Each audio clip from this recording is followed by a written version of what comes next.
What's up, everyone? Thanks for tuning in. I've been getting a lot of questions about what I like to carry in my stick bag for gigs and for tours. So right now I'm going to show you and I'm going to give you a little tour of my stick bag.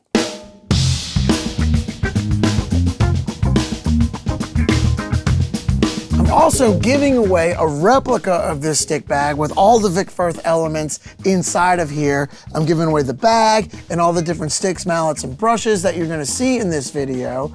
So all you gotta do to enter is go to the link in the description. Click that link and enter. And then stay tuned to the end so you can see exactly what it is that you'll be entering to win.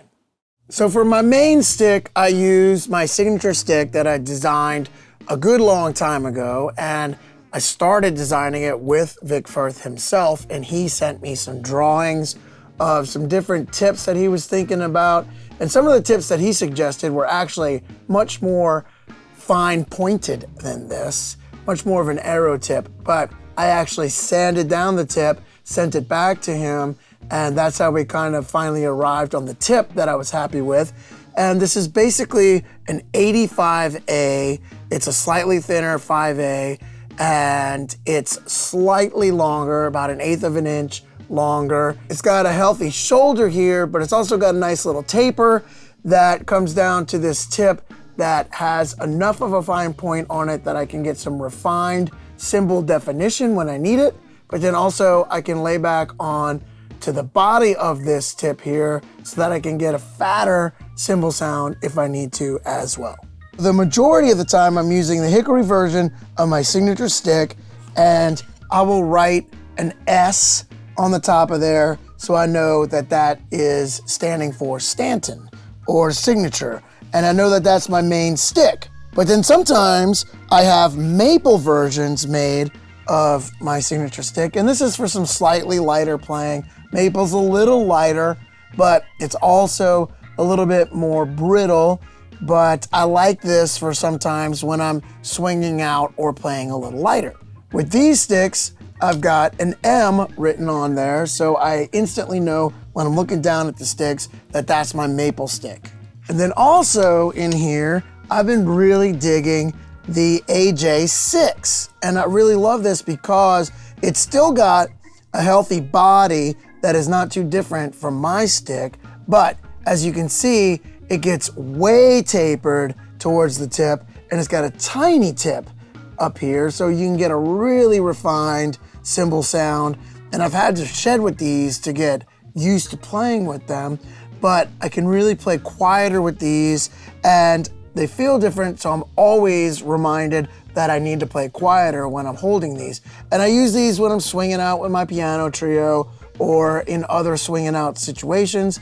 And I write a little Q on the bottom here so that when they're in my stick bag, I know that these are my quiet sticks. Also over here, you'll notice that I've got the 5A dual tone stick, and this is a great mallet, but also you can just turn it around and it's got a 5A at the front of it. So I can easily flip back and forth between these if I need to use mallets, which I do sometimes, and then they're easy to just flip around and play sticks as well. Also, you'll notice that I've got some of my signature sticks with the rubber tips up here, and these rubber tips to me are one of the greatest things that's come out in the last several years. You can just pop it right off and you can see that's my regular stick, and then I just put that rubber tip on, and then I've got these practice sticks where I can practice anywhere, and I can play these on a road case or, you know, any banister or even on a wall before walking on stage. And then when I walk on stage after I've been shedding with these on a road case or somewhere, I can just throw them in my stick bag and then grab a pair of sticks and count off the first tune.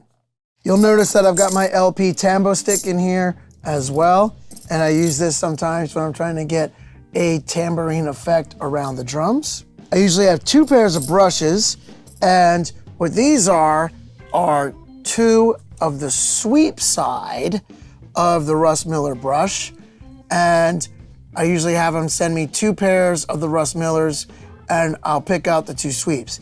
And then sometimes I'll choke up on the ride side of the Russ Miller if I need a super light situation. I don't really use rods that often, so I might use the ride side choked up like this, but most of the time I'm using 2 of these sweep sides, and that's what I'm using a lot of times for brush playing. I also use the Vic Firth Heritage brush, which we call the purplies sometimes, and these are lighter than what I just showed you with that Russ Miller sweep, but I'll use these for ballads, and I'll use them when I want a slightly mellower sound with the brushes. You'll notice right here I've added these clips, and you can just get these on Amazon or you can get them at a hardware store, and I clip these to the tension rods of the floor toms. I like to have a Sharpie on hand at all times, and you got the regular Sharpie end over here, and then you got a finer Sharpie point over here if you need to write a little bit finer, but these come in great for writing set lists or, you know, signing stuff, signing albums, signing sticks, whatever you need to do. And I like to always have one on hand. I always like to have one of these zebra pens as well. These supposedly were designed for when astronauts were up in space, and you could literally be writing upside down with no gravity. So if you're in the bus and you're in your bunk and you're reading and you want to underline stuff, then these zebra pens come in great because you can literally be upside down and the ink doesn't run out. So I found this is my favorite pen to use when I'm on the road. In this pocket right here, I like to keep a Gretsch key, and sometimes I'll leave that on the rack tom in tribute to Charlie Watts. And then also I like to have one of these DW L keys. These come in super handy because you can especially get to a bass drum tension rod that's close to the floor. You can get that with this, but you can't really get that with a regular T key.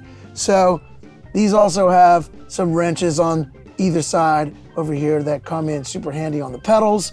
But I love having both of these keys, and I like keeping them in this pocket so I always know where they're at. In this pocket, I always like to have a Roland DB90, and I will often put this on top of a cowbell off to the left of my hi-hat. I've got Velcro on the back of this, and then I'll have the stiff part of the Velcro on top of the cowbell. So I can just stick this on top of the cowbell. So I barely ever use the sound on this anymore, but I will use this and have the blinking light so that I can set tempos and count off tempos on songs. And it's just nice to have that sometimes when the adrenaline is running or you might be jet lagged. It is nice to have this to just kind of reference tempos. I also like to carry an extra clutch in my stick bag. You never know when there might be a messed up clutch, especially if you're showing up to a gig where you're playing backline or rental gear.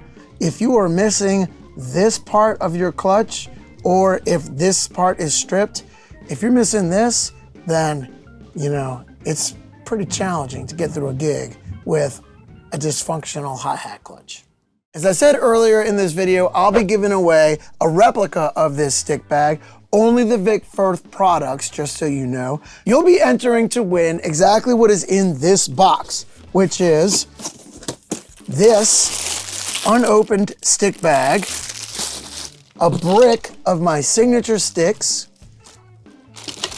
6 pairs of my signature sticks made in maple for a little bit lighter playing,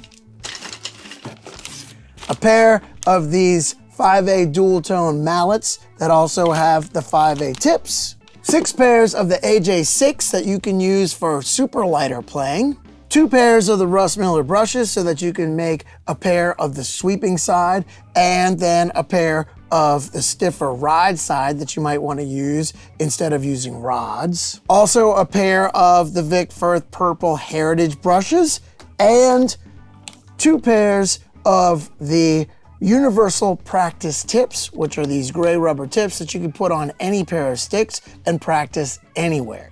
So enter to win, and if you do win, I will put everything in this very box and ship it to you directly. Thanks for tuning in, And I hope you enjoyed this tour of my stick bag. I hope that you enter the contest.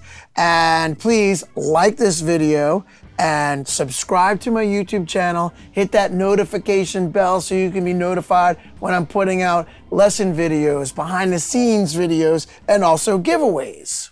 That's it for now. See y'all down the line.